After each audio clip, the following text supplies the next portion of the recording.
Hi everyone, this is Grant Bynum with Uptown 101. This is my channel, Best Dallas Apartments. Hey, so this is the large one-bedroom study at the Riviera West Village. So it's a one-bedroom study. Man, it's big.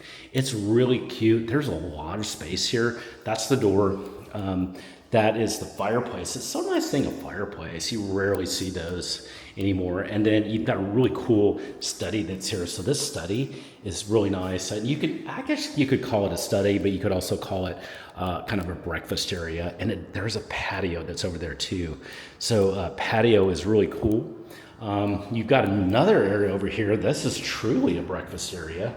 And that's pretty cool. This is a really big space. You also could make this into some sort of study as well. So you've got a nice separated area.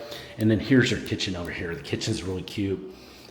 It's got all the appliances you need, lots of cabinets, and it's got this really nice flooring that goes throughout. It's a really cool place. You also have your pantry in here. It's a really cool walk-in pantry. You just don't see that very often.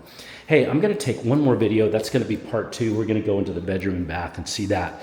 Hang around for that. That's coming up next. If you have any questions about anything you're seeing, or if you want to take a virtual tour or a live in-person tour, let me know. We can take care of both of those free.